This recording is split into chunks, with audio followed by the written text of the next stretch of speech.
Hi, welcome back to another episode of At Grano's Table. Today we are doing another very simple recipe. This was a staple side dish at most of our family functions. It's one of my absolute favorite things in the entire world, as most things that Grano did or made were. She didn't do any wrong in my book. Nothing she ever did or made or for me to eat or just did in general. She never did anything wrong as far as I was concerned. This is a dish that it's great for a potluck. And you see this great big bowl in front of me. Normally I try to have a bowl smaller, something that you guys can see through, but I have to have my giant mixing bowl for this because there's just so much of it. I need the room. So when I say it's good for a potluck, I mean it. This is going to make a lot. But if you end up loving this as much as I do, this is something, believe it or not, that I will eat for breakfast. I'm not a big breakfast eater, but if this is in the fridge, I'll grab a bowl because I think it's delicious, especially after it's been in the fridge for a few days. It's had some time to meld. But today we are making Grano's version of macaroni salad. Now there are a million pasta salads out there. Any variation you can think of. This one is extremely simple. Basic ingredients. This would cost you, I don't imagine this would cost you even $10 to make. You can buy a box of pasta for, buck and a half. Little mayo. We're going to do about a cup of onion, yellow onion. We're going to do roughly about the same, maybe close to 2 cups of a diced tomato and 1 whole bell pepper, and that's it. A little salt and pepper. That's Grano's macaroni salad. Very simple, very delicious. I first remember eating this, my first memory of eating this, and I'm sure I had it before this period of time, but I was about 7 years old. We used to go, Grano and her husband Wayne had friends, a couple, the Fergusons, who had a cabin on the Carabel River in Carabel, Florida. And that was a big vacation thing to do in the summer. And I was taken down with the family probably, 4, 5, 6 times growing up. And I remember I was about 7 years old. And that year that we went, I can remember that year very vividly, was the first time I remember having this. Again, I'm sure I'd eaten this before because Grandma made this as long as I remember. But that's the first year I remember having it, and kind of got hooked on it. I remember Grano's friend Dot was with us that year. She often traveled with us. Anywhere we went, Dot went. Dot was Grano's next door neighbor, best friend, worked for her for a long time. And I've mentioned her before. She's still with us. Doing really well.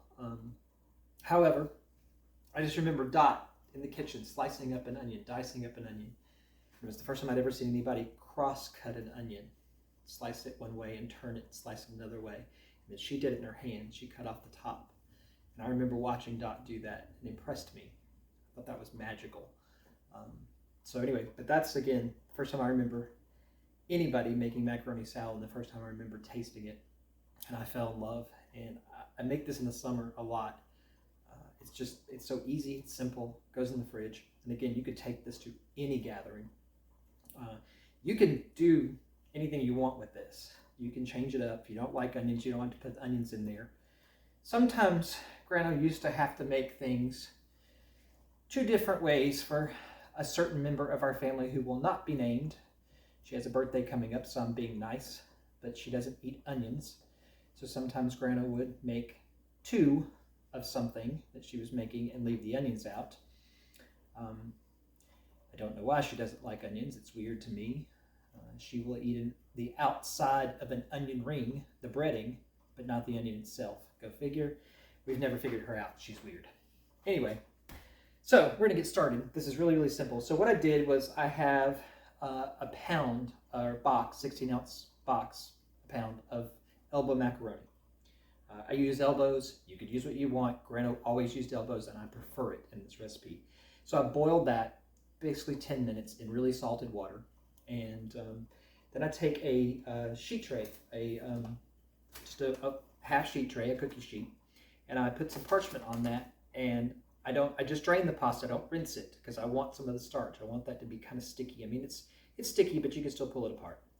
And I lay that out in one layer, and I let it cool completely. You want this cold, because otherwise you put the mayo on this warm pasta. When it just comes out, it won't work. It'll it doesn't really stick to it. It's gross. Don't do that. Cool it completely. This has been on my counter cooling for several hours. I made this earlier today. So you want to do that and cool it. And you're just going to take this, and the parchment helps too, because one, it doesn't stick to the pan because it's starchy, but it's also great because you can just then take the parchment and you can kind of roll it over your bowl. And you can usually do this without making a mess, but you know, I'm on camera, so we're going to see if I can do it without making a mess today. You can usually just slide this right in, and everything will go in off the pan. Right there. You get a little sweat on the paper, but that's okay. And you can just lift the paper out. And there you go. Easy peasy. Got it right in there. So again, this is there. It's kind of stuck together a little bit, but it separates real easy.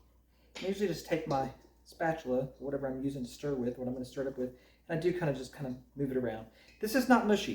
This is cooked. It's al dente, whatever you want to call it, but it's not mushy pasta. It's not overcooked. I mean, it's holding its shape even when I move it around and stir it. Yes, my hands are clean. They always are. So let's kind of break it up a little bit, and that's going to happen too when we start adding things to it. So the first thing I do is I dump my ingredients in before I add the mayo. So this again it's about half of a medium onion. It's about a half a cup. I don't put a ton of onion in there. You're welcome, Keely. But I do that, and sometimes I have put, as I've said before, I have put a purple onion in here because I like the color, but we're going full on Grano recipe today. I'm going to do it the way she did it. Now, normally in the summertime, when you make this, you'll have a great, hopefully, a really good garden tomato, a big, juicy garden tomato. It's not summertime yet. It's just the beginning of March, so we don't have that. But what I did get was some really good grape tomatoes. I was able to find those, and I just quartered those up, sliced them and quartered them. So this is about 2 cups of sliced and quartered grape tomatoes. They're pretty good. These have a little bit of sweetness to them. A summer tomato would have a tang, but still be really good. So this will still be a very, very similar flavor to what we would normally have. And then you have 1 bell pepper, and this was just a little less than 2 cups. This 1 bell pepper, finely diced. I hope you can see how finely diced that is. And dump that in. And that's really it. That's the only thing I put in there, again, other than the mayo and a little salt and pepper. Now, I'm partial to Duke's. I like a vinegary mayonnaise. My family, they get on me because I grew up on Blue Plate, and that is what I had my whole life. I didn't know any better. When this became available and I found a tangier, more vinegar-tasting mayo, I fell in love with it because I love vinegar. Then I can't eat Blue Plate anymore. Nothing against the Blue Plate people. You got to find mayonnaise, but it's too sweet for me. I don't like the sugar. This is, to me, is the best. So this is a serving spoon, so it's not really a tablespoon, and that's a mound. I do about 3 to 4 of these to start with, and sometimes I have to add. And so I just kind of mound off about 3. That's 3. We're going to do 4. I love this so much. I buy the giant jars. I'm the only one in the house that eats mayo. Now, Jimmy will eat this. It's not his favorite thing, but he will eat it. And before I start stirring this, I am going to add... Now, the pasta water was salted again. Yeah, I always salt my pasta water no matter what I'm making. But I'm going to add some salt because it's going to need it. And I may salt more. Sorry for stepping out of frame. I have to get my salt and pepper. And I'm going to pepper the heck out of this. I like pepper. I've said it before. It's one of my favorite things. I prefer pepper over salt. And I'm just going to start mixing that mayo in with the veggies. And I'm not really stirring it, more so as I'm just going to kind of fold it in there. This bowl has a rubber bottom. Helps it stay in place, but it's hard to turn it. But I'm just taking that and I'm just kind of working from the middle where I had the mayo out. And I'm coating that pasta. I'm going to tilt that so you can see it. And that cold pasta with that starch that's on it. Remember I said I drained the pasta, but I didn't rinse it. The mayo will stick to that. The starch on the pasta will help the mayo stick to it. It won't absorb the mayonnaise like the hot pasta would. It's the same thing with potato salad. When I make potato salad, I always cool my potatoes exactly the same way as I do my pasta, on a parchment-lined cookie sheet or sheet pan. Make sure they're fully cooled before I add any kind of dressing to them, which is usually mayo and a little vinegar, because I want them to be cold. Otherwise, they suck up the mayo, and it's just not great. They don't get creamy. I want this to be creamy, but I don't want it to be mayo heavy. So I typically know, because I've made this enough, that about 4 what I call serving spoons, these are bigger than tablespoons, about 4 heaping serving spoons of mayo, which, if I had to tell you, it's probably about a cup to a cup and a quarter, if you're looking for measurements. And this is pretty good. I'm not going to add any more to this. Now, you want to store this overnight. It's best, I mean, you can eat it right away. Absolutely, you can eat this right away. I could serve this with dinner tonight, no problem. But it's better, of course, the next day. It's like anything. You mix up like this pasta salad, you want the flavors to meld. However, again, you can eat this now. It's perfect. It would just be better tomorrow. If I'm gonna, save this, put it in overnight, I'm gonna take it like I'm taking it someplace, to a potluck or whatever. You want to, maybe sometimes you look at it, you might add just a little more mayo to it, because it will, as it sits in the fridge, the pasta might suck up a little bit. I mean, it's still going to do that. It might absorb. So just gauge it. If it's not quite as creamy as you want it the next day, then add just maybe another not quite as big full tablespoon or serving spoon full of mayo, and give it a good stir. And then it should, be creamy for you. But then it might be okay. You never know. So I'm going to do that. I am going to knock that mayo off. And I'm just going to take the same spoon, had a little mayo on it. I'm just going to stir it in there. So that last little bit of mayo in there.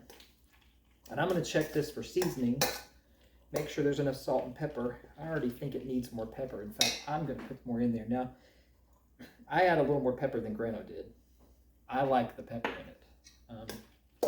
That's my thing. In fact, usually when I dip myself out a bowl of this, I add some pepper to it. It was funny, I was talking about how I first had this when we were in Carabel, and we used to fish in the Carabel River. The Carabel River feeds into the Gulf of Mexico, around St. George Island in the Gulf of Mexico, and it's a brackish river. It's part salt water, part brackish. So it's funny, they used to catch crabs, my family, out in the Carabel River at the dock at the cabin. And because it's brackish and salt water, one year they put a fishing pole. In fact, I think it was that same year when I was 7. I don't know why I remember that year so much. But they put a fishing pole in my hand on the dock, and I caught something. I didn't know what I caught, but I remember it being really difficult to reel in, and I think my Uncle Ben had to help me. But I caught an eel, like a black eel. And there's a picture, and I've got my Aunt Julie locating that picture. It's with her. I know it is. I've seen it. It's in one of Grano's photo albums. But there's a picture of me holding that eel up on the end of that fishing line. And it's the craziest thing you ever saw, because I was a really small child. I'm not tall now. But even as a child, I was really, really small. And I swear that eel was as long as me. It's pretty funny. Leave it to me to catch an eel. I'm going to be the weird one. So we're just going to test this, like I said, just for seasoning. See if this is how I need it. Big bite. Perfection. Needs nothing else. No more salt, no more pepper. This is great. So this is Grano's macaroni salad. Again, just some Elba macaroni, about a pound, boiled in some salted water. This is these are quartered grape tomatoes, and again, in the summertime, use a good fresh one from the garden. That's best. You just slice it up, dice it. This is 1 whole diced green bell pepper, and about half of a medium-sized yellow onion diced fine. Salt and pepper, probably about a cup to a cup and a quarter of mayo to your liking for your creaminess. Store this in the fridge. Overnight's best, but you can store it, a couple hours before dinner, and it'll be great. It's a great side dish. It's great to take to potlucks, and it's one of my favorite things that Grano ever made. This is childhood memory. This is nostalgia. This couldn't bring back any more memories from a food that Grano made than anything else that she made. So, got some great macaroni salad here. I'm going to go have some of this right now. I'm not going to wait because I'm hungry. I haven't eaten much today and really, really want some of this. So, join us again at Grano's table.